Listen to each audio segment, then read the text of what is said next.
कामचोर पति। रायपुर नाम के गांव में कल्लू नाम का एक आदमी रहता था। वह बहुत ही आलसी और कामचोर था। कल्लू रोज काम की तलाश में घर से बाहर निकलता था और जंगल के पास आकर एक पेड़ के नीचे बैठकर आराम से सोता था और फिर शाम को अपने घर जाता था और अपनी पत्नी से कहता था, अरे भाग्यवान लगता है, मेरी किस्मत ही खराब है। आज भी सारा दिन कोशिश करने के बाद भी मुझे काम नहीं मिला।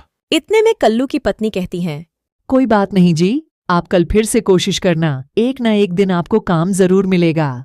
कल्लू की पत्नी बहुत ही समझदार और साफ मन वाली औरत थी। उसे पता था कि उसका पति कल्लू रोज काम का बहाना करके घर से बाहर तो निकलता है, लेकिन काम की तलाश न करने के बावजूद जंगल में जाकर आराम से सोता था। इसी गांव में मोहन नाम का एक आदमी अपनी पत्नी राधा के साथ रहता था। मोहन बहुत ही गरीब था, लेकिन वो मेहनत करने से कभी भी पीछे नहीं हटता था।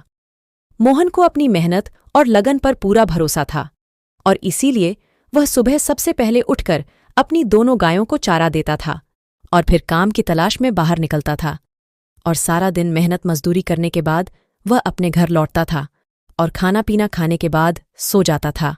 एक बार की बात है, मोहन सुबह उठता है और अपनी दोनों गायों को चारा देकर अपने काम की ओर निकलता है और सारा दिन काम करने के बाद वह जंगल वाले रास्ते से अपने घर की ओर लौट रहा था कि तभी उसे रास्ते में एक पंडित जी मिलते हैं। मोहन पंडित जी को देखकर कहता है, क्या बात है पंडित जी, आप इतना परेशान क्यों लग रहे हैं और इतनी जल्दी जल्दी में कहां जा रहे हैं? बेटा, मुझे बहुत तेज प्यास लगी है।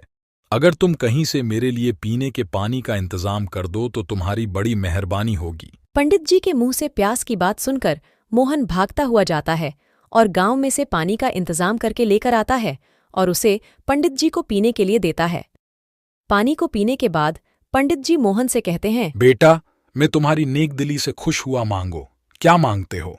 आपको पानी पिलाना तो मेरा धर्म था पंडित जी।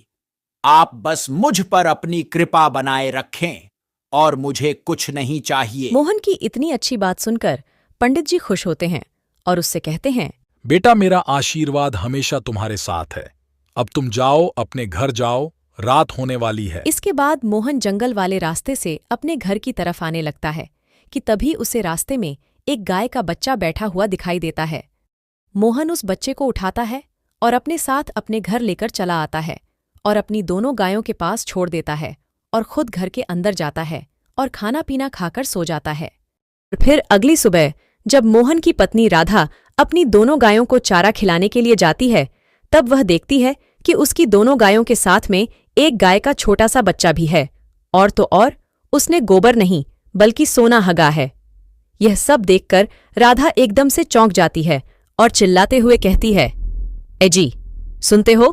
तभी वहां पर मोहन भागता हुआ आता है और अपनी पत्नी राधा से कहता है, क्या हो गया, इतनी सुबह सुबह क्यों चिल्लाए जा रही हो? जी यहाँ देखिए, यह गाय का छोटा सा बच्चा कहाँ से आया? और तो और इसने गोबर नहीं बल्कि सोना हगा है। सोने को देखकर मोहन एकदम से चौंक जाता है, लेकिन फिर वह थोड़ी ही देर में समझ जाता है कि यह सब उस पंडित जी के आशीर्वाद से हुआ है। इसके बाद मोहन अपनी पत्नी राधा को कल शाम वाली सारी बात बताता है और अपनी पत्नी राधा से कहता है, यह सब हमारे अच्छे कर्मों का फल है जो ऊपर वाले ने हमें इतनी बड़ी खुशी दी है। इसके बाद मोहन और राधा सोने को बेचकर एक बड़े से घर में खुशी खुशी रहने लगते हैं और अपने जैसे गरीब लोगों की मदद करने लगते हैं। और वहीं दूसरी तरफ कल्लू हमेशा की तरह आज भी काम करने के बहाने घर से बाहर तो निकलता है और जंगल में जाकर सोने लगता है कि तभी उसके पास पंडित जी आते हैं और उसे जगाकर उससे कहते हैं, बेटा, मैं बहुत दूर से आ रहा हूं और मुझे बहुत तेज प्यास लगी है।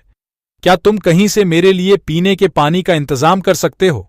कल्लू की नींद खराब हो जाने की वजह से कल्लू गुस्से में पंडित जी से कहता है, अबे ओए बुड्ढे प्यास, तुझे लगी है तो उसमें मैं क्या कर सकता हूं? चल जा, भाग यहां से। खामा खां मेरी नींद खराब कर दी। अरे बेटा, इतना गुस्सा क्यों दिखा रहे हो? अगर पानी नहीं पिलाना तो साफ साफ मना कर दो। खैर, कोई बात नहीं, फिर भी मैं तुम्हें आशीर्वाद देता हूं।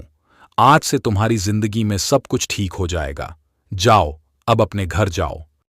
इसके बाद कल्लू जंगल वाले रास्ते से अपने घर की ओर चलने लगता है और जैसे ही वह घर के पास पहुंचता है वैसे ही वह देखता है कि उसकी पत्नी माला अपना सामान लेकर घर के बाहर खड़ी हुई है। वह अपनी पत्नी माला को सामान के साथ खड़ा देखकर उससे कहता है, क्या हुआ माला, तुम इतनी शाम को कहाँ जा रही हो?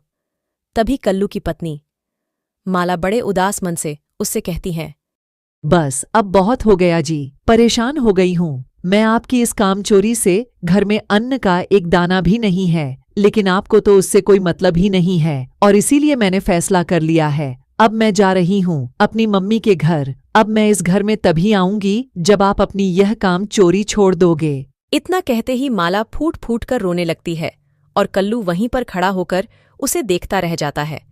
और फिर थोड़ी देर में माला अपने सामान को उठाती है और वहां से चली जाती है और इधर कामचोर कल्लू अपने घर के अंदर आता है और चारपाई पर बैठकर सारी रात कुछ सोचता रहता है। और फिर अगली सुबह वह अपने दोस्त रामू के पास जाता है और उससे कहता है, भाई मुझे थोड़े से पैसे उधार दे दें, मुझे अपना खुद का कोई काम शुरू करना है। कल्लू के मुंह से पहली बार काम की बात सुनकर रामू बहुत ही खुश होता है और वह भागता हुआ अपने घर के अंदर जाता है और घर में से थोड़े से पैसे लेकर आता है और उसे कल्लू को देते हुए कहता है, भाई तूने जिंदगी में पहली बार कोई ढंग की बात की है, मैं बहुत खुश हूं। इससे पहले कि तुम्हारा मन बदल जाए तुम ये पैसे लेकर जाओ और अपना कोई खुद का काम करो। तभी कल्लू रामू से कहता है, परेशान मत हो मेरे भाई, इस बार मैंने काम करने का फैसला कर लिया है और मैं बहुत ही जल्द तुम्हें तुम्हारे पैसे लौटा दूंगा। अब मैं चलता हूं भाई, मुझे बहुत ढेर सारा काम करना है। इसके बाद कल्लू अपने घर की ओर चला आता है और बाजार की ओर जाकर एक ठेला और कुछ बर्तन के सामान लेकर आता है और उसे लेकर जाता है और अपने गांव के चौराहे पर समोसे की एक दुकान लगाता है। पहले ही दिन से कल्लू के ठेले पर ढेर सारे लोग समोसा खाने के लिए आने लगते हैं और देखते ही देखते कल्लू कल्लू समोसे वाले के नाम से मशहूर हो जाता है।